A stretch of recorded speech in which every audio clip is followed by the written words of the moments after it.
محمد سامي نزل بوست في محاولة للبحث عن الكوميديا.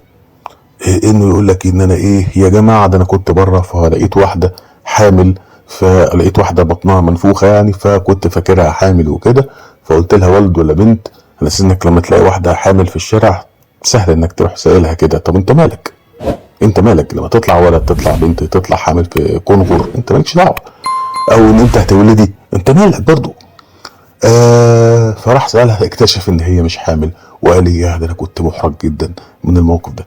احب اقول لك ان الافيه ده اتعمل في فيلم اسمه ويدنج داز سنة 2008. الفيلم ده من الافلام الجميلة جدا المفضلة جدا اللي انا بحبها. لا شوف حظه وحش قوي يعني الفيلم ده اساسا بحبه جدا. ففي مشهد حرفيا جاسون بيجس واسلا فيشر بيطلعوا هما الاثنين في ديت بينهم وبين بعض، والفيلم ده جميل، انصحك انك تتفرج عليه. ممكن اعمل لك حلقه اصلا بتتكلم عن الفيلم ده ونلخصه، من الافلام اللي بحبها جدا. المهم يا سيدي، ويدنج ده بيتكلم عن اتنين، واحد بيقابل واحده وبيحبها بعد ما خطيبته توفت، وكان مضرب عن يعني انه يتعرف على واحده وكده، لكنه في الاخر بيروح يقابل اسلا فيشر، وهما في الشارع بيقابلوا واحده في الاتوبيس. فطبعا جاسون بيجز بمنتهى الذوق بيروح قايم لها عشان تقعد مكانه. بعدين اسلا فيشر بتشوف بطنها فبتقول واو بتاع وينر يو دو، يعني انت هتولدي. طبيعي واحدة ست شافت فبتقول لها I'm not pregnant.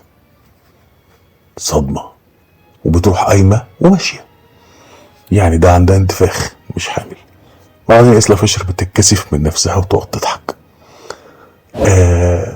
لو هتشوف الفيلم لاخره هتلاقي ان جيسون بيكس حصل خلاف بينه وبين اسلا فيشر ومش عارف ايه وهو ماشي في الشوارع بيلاقي نفس الست برضه في المترو او في القطر راجعه بالليل من شغلها، وبتبص له على بطنها ان انا هو لسه ما خلفتش يعني، فبقول لها سوري كده.